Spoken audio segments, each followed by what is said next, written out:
Hi everyone. Welcome back to match day talk Telugu. Last వీడియోలో అన్నట్టే మనం ఈ వీడియోలో ఆఫ్ సైడ్ రూల్ మరియు ఇంకొన్ని కాన్సెప్ట్స్ తెలుసుకుందాం. సో ఫస్ట్ వచ్చేసి పొజిషన్స్.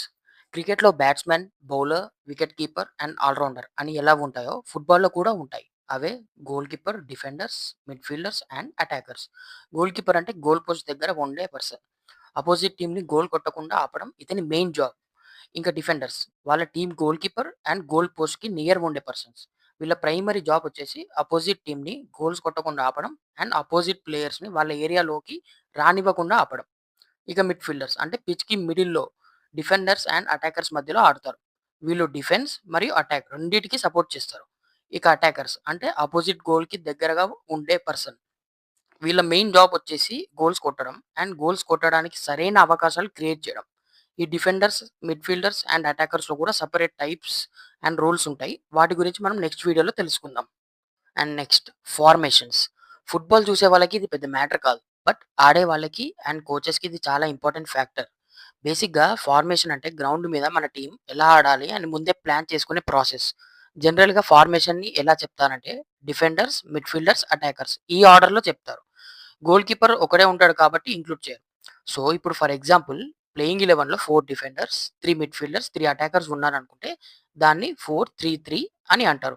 అలానే 4 డిఫెండర్స్, 2 మిడ్‌ఫీల్డర్స్, 4 అటాకర్స్ ఉన్నారనుకో దాన్ని 4-2-4 అని ఇలా ప్లేయింగ్ 11లో పొజిషన్స్ బట్టి డిసైడ్ అవుతుంది. And next topic substitutions. Substitutions అనేది మనందరికీ తెలిసిందే. ప్లేయర్స్‌ని రీప్లేస్ చేయడం. క్రికెట్‌లో ఉండే విధంగా కాకుండా ఫుట్బాల్‌లో డిఫరెంట్‌గా ఉంటాయి. ప్రతి టీమ్‌కి 5 సబ్స్టిట్యూషన్స్ అయితే ఉంటాయి.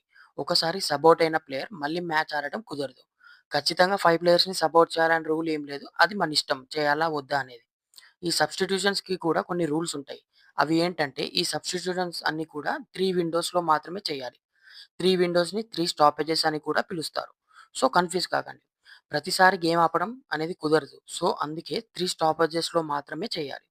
ఒకవేళ మనం 3 బ్రేక్స్‌లో 5 సబ్స్టిట్యూషన్స్‌ని వాడకపోతే ఇక ప్లేయర్స్‌ని సబ్స్టిట్యూట్ చేయడం కుదరదు.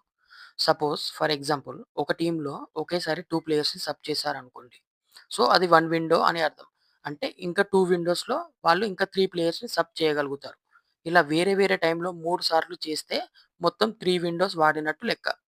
మీరు మొత్తం 5 ప్లేయర్స్‌ని సబ్స్టిట్యూట్ చేసినా కూడా ఆ మార్పులన్నీ 3 స్టాపేజెస్‌లో మాత్రమే చేయాలి.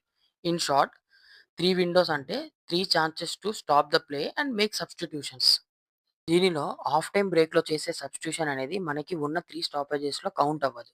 ఇంకా అనదర్ రూల్ ఏంటంటే మనకి 6 సబ్స్టిట్యూషన్స్ చేసుకునే అవకాశం ఉంటుంది.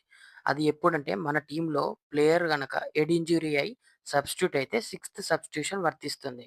అప్పుడు ఆటోమేటిక్‌గా మనకి 4 విండోస్ అయితే అవైలబుల్‌గా ఉంటాయి. And next of side. Football చూసే చాలా మందికి ఈ రూల్‌ని అర్థం చేసుకోవడం చాలా కష్టం అనుకుంటారు. బట్ చెప్పాలంటే కొంచెం కష్టమే. బట్ మెయిన్ బేసిక్ ఏంటో తెలుసుకుంటే ఈజీగా అర్థమైపోతుంది. ఇప్పుడు క్రికెట్‌లో ఆఫ్ సైడ్ అంటే ఏంటో ఆల్మోస్ట్ అందరికి తెలుసు. బ్యాట్స్‌మన్‌కి ముందు ఉండే సైడ్ అని. అలానే ఫుట్‌బాల్‌లో కూడా ఆఫ్ సైడ్ అనేది ఉంటుంది. ఆఫ్ సైడ్ గురించి తెలుసుకోవాలంటే మనం ముందు ప్లేయర్స్ అండ్ పొజిషన్స్ గురించి తెలుసుకోవాలి. ముందుగా మనం మాట్లాడినట్టే బాల్ ఎవరి దగ్గర ఉంటే వాళ్ళని అటాకింగ్ టీమ్ అని, మిగిలిన టీమ్‌ని డిఫెండింగ్ టీమ్ అని అంటారు. ఇక్కడ ఫోటోలో చూస్తే అటాకింగ్ ప్లేయర్ బాల్ తన టీమ్‌మేట్‌కి ఇచ్చేసాడు. బట్ అది ఆఫ్ సైడ్ వల్ల గోల్ డిసల్లౌ చేశారు. సో, ఇప్పుడు రూల్ ఏంటంటే ఈ అటాకింగ్ ప్లేయర్ ఎప్పుడైతే పాస్ ఇచ్చాడో అబోవ్ ఇమేజ్‌లో అదే టైంలో బాల్ రిసీవ్ చేసుకున్న ప్లేయర్ కింద ఇమేజ్‌లో సెకండ్ లాస్ట్ డిఫెండర్ కంటే ముందు ఉండడం వల్ల దీనిని ఆఫ్ సైడ్ అని ఫ్లాగ్ చూపించారు. సేమ్ ఈ ఇమేజ్‌లో కూడా అంతే. ఎప్పుడైతే attacking team player ball pass చేశాడో, అదే టైమ్‌లో బాల్ రిసీవ్ చేసుకున్న ప్లేయర్ సెకండ్ లాస్ట్ డిఫెండర్ కంటే ముందు ఉండడం వల్ల ఆఫ్ సైడ్ అని ఫ్లాగ్ చూపించారు. And next cards. కార్డ్స్ అనేవి 2 types. Yellow card and red card. ఇవి 2 రెఫరీ దగ్గర ఉంటాయి. వీటిని గేమ్ డిసిప్లిన్ విషయంలో వాడతారు. యెల్లో కార్డ్‌ని యూజువల్‌గా సీరియస్ ఫౌల్స్ చేసినప్పుడు, లేదా ప్లేయర్స్ టైమ్ వేస్ట్ చేసినప్పుడు, లేదా ఎవరితో అయినా గొడవ లేదా ఆర్గ్యుమెంట్స్ లాంటివి చేసినప్పుడు రెఫరీ చూపిస్తాడు. And next red card. దీన్ని యూజువల్‌గా డేంజరస్ ఫౌల్స్‌లో లేదా బిహేవియర్ సరిగ్గా లేకున్నా లేదా లాస్ట్ మ్యాన్ ఫౌల్‌లో ఇస్తారు. అండ్ ఒక ప్లేయర్‌కి 2 యెల్లో కార్డ్స్ వస్తే ఆటోమేటిక్‌గా ఒక రెడ్ కార్డ్ కూడా ఇచ్చేస్తారు.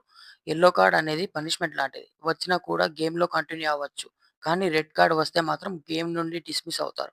ఇంకా మళ్ళీ ఆడడానికి కుదరదు. అప్పుడు మన టీమ్‌కి ఒక ప్లేయర్ తగ్గినట్టే అండ్ 10 ప్లేయర్స్‌తోనే రిమైనింగ్ మ్యాచ్ ఆడాల్సొస్తుంది. ఇవి బేసిక్ కార్డ్స్ ఇచ్చే సినారియోస్. ఇందాక రెడ్ కార్డ్ గురించి చెప్పినప్పుడు లాస్ట్ మ్యాన్ ఫౌల్ అని అన్నాడు. సో, లాస్ట్ మ్యాన్ ఫౌల్ ఏంటంటే లాస్ట్ డిఫెండర్ అటాకర్‌ను ఆపడానికి చేసిన ఫౌల్. ఇది usually one on one situation with goal keeper విషయంలో జరుగుతుంది. అంటే ఒక అటాకర్ మాత్రమే గోల్‌కి వెళ్తున్నప్పుడు ఆ ఫైనల్ డిఫెండర్ మాత్రమే అతన్ని ఆపగలడు.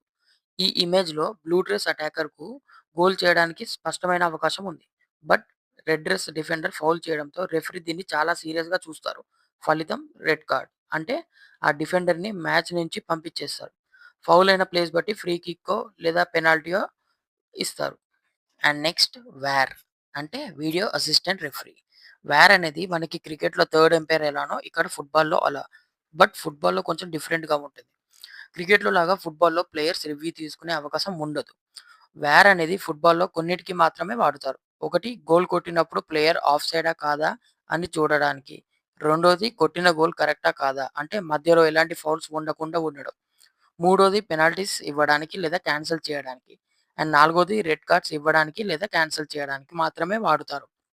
క్రికెట్‌లో లాగా ఫుట్బాల్‌లో థర్డ్ ఎంపైర్ డెసిషన్స్ తీసుకోవడం కుదరదు. ఇక్కడ డెసిషన్స్ అన్ని గ్రౌండ్‌లో ఉండే రెఫరీ మాత్రమే హ్యాండిల్ చేస్తాడు. వీడియో ఫుటేజ్ కూడా గ్రౌండ్‌లో మెయిన్ రెఫరీయే చూసి ఫైనల్ చేస్తాడు. ఆఫ్‌సైడ్ డెసిషన్‌కి మాత్రమే most of the times main referee footage చూసే పని రాదు.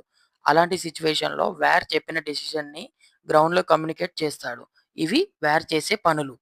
అండ్ ఫైనల్లీ వీడియో నచ్చితే లైక్ చేయండి. అలానే మీ ఫ్రెండ్స్‌లో ఎవరికైనా ఫుట్బాల్ మీద ఇంట్రెస్ట్ ఉంటే వాళ్ళకి ఇది షేర్ చేయండి. అండ్ ఇలాంటి కంటెంట్ కోసం సబ్స్క్రైబ్ చేయండి. నెక్స్ట్ వీడియోలో మనం referee and gestures and types of free kicks in Telugu గురించి మాట్లాడుకుందాం.